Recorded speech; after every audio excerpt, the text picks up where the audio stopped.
Well, one of the hottest bridal trends this season is the alternative engagement ring, along with quick engagement periods. So here to tell us more, Alison McGill from Wedding Bells Magazine. Hello. How are you? Great, thank you. So people are ditching the diamonds. Yes, they are. Yeah, ish. We still have some diamonds happening, of course, that's the classic, but we're seeing a lot of alternative ring stones and styles, and I brought some great ones here today. All right. Shall we dive in? Let's dive in. Okay, so these rings are from Xand, and I brought a great variety that I think will appeal to everybody here. They're beautiful. So we will start with a classic diamond, but look at this vintage setting in this yellow gold. Very different, very unique. Yes. Just like every bride is unique. You know, everybody isn't, you know, cookie cutter.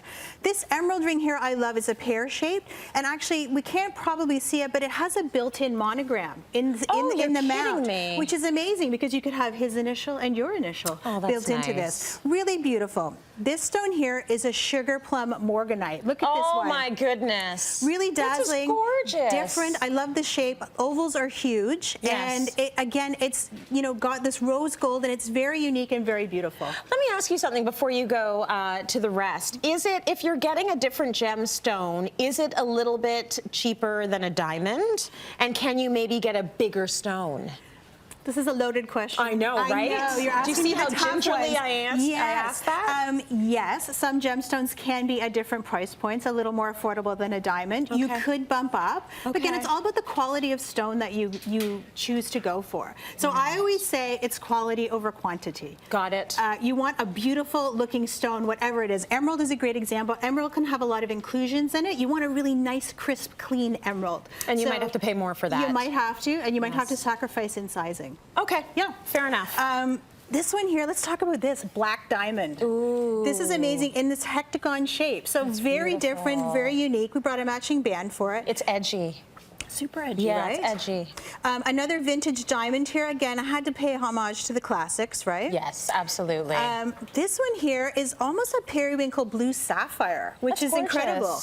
And these little stalkers here, this is a huge, huge trend. It's like all about real estate on your finger. So the more the merrier. The more the merrier. So we've got like an emerald, a ruby, and a sapphire here. Right. So, you know, you can build your love story, as it were. And people love that. And you can mix it up. You can put it with other jewelry. So it's really fun. And brides are having a lot of fun kind of personalizing and doing something different. It's all about showing your personality these days, right? And I know you're going to ask me the next loaded question about, do you shop alone?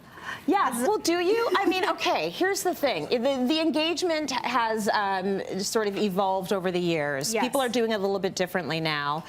I'm wondering, is it okay if you go with your significant other and choose the ring? Audience, what do you think? Is it okay? There's like, yes. I agree with you. Yes. What do you think? I agree also. We talked about this. It's sort of pre-gaming, as I like to say. Yes. Because it's the most important piece of jewelry you're going to be wearing. You're going to wear it every day. You want to love it. You want to make sure that the person's going to love it. And also, another thing that comes into it is like ring sizing. Yes. That's something a lot of people don't go to, but it's like, you know, the question is popped, and then, oh, we have to go to the jewelers and get this sized for you. Bummer. I know, bummer. So pre-gaming, put some research into it, but yeah, definitely co-shopping is the way to go. It's the way to go, and I know all the romantics are watching this thinking, those women who don't have an ounce of romance in them. Realists. I don't need to be romantic. I want the ring to fit. And I also want it to be the one that I like, because I'm going to be wearing it every day. Like, who wants to go back to the store and say, oh, I don't know. You want to love it. You want to love the ring. I think there's nothing wrong with that. Since we're talking a bit about etiquette, before we get into more etiquette, people are actually doing much shorter engagements. Oh my gosh, lightning fast. Are we just taking our cues from Hollywood, do you think? Well, no, but we are seeing that. I mean, Justin Bieber and Hailey were, what, 2 months? Yeah, right away. Priyanka Chopra and Nick Jonas, 6 months. Yes. Karlie Kloss was 3 months. So people kind of want to get on with the show, and I think I agree with that. There's absolutely, you can do this. Wedding planning is, you know, a bit of an investment of your time, but it's easily done because there's lots of options out there. You don't have to get married on a weekend. You don't have to get married in the summer. Like, tons of options. The most important thing you need to decide, though, if you're on a quick timeline, 6 months or less, get that location nailed down. 100%. From that, everything else will fall into place. That's right. Trust. That's Just what get we are the here for at Wedding Bells. location. Yes. When it comes to the engagement, what kind of woman are you? Do you want the public engagement?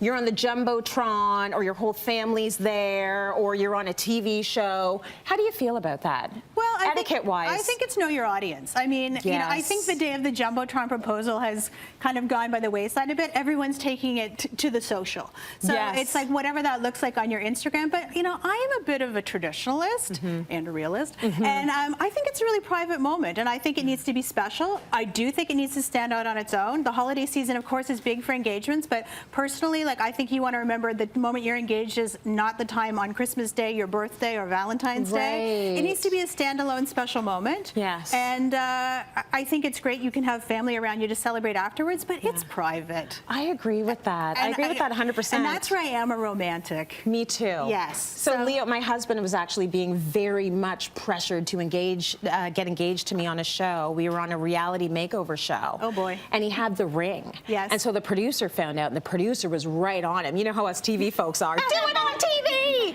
And so he was thinking, he knew that I would not like it, but because they kept pressuring, he was thinking, do I do it? Would she like it? Would she like it? Thank goodness he didn't do it. I would have had to tell the poor man no. Like, no, you don't know me if you're proposing to me on a TV show. Like, I want it to be private and special between you and me. And I think private moments in our lives are fleeting these days. And I think this is one of them. I think it's a special time. So he knew his audience. He knew his Good audience. on him. He figured it out. He made the right move. And 12 years later, we're still married. Amazing. Thank you so much for that. I could talk about weddings and engagements and themes all day long, man. It's so good.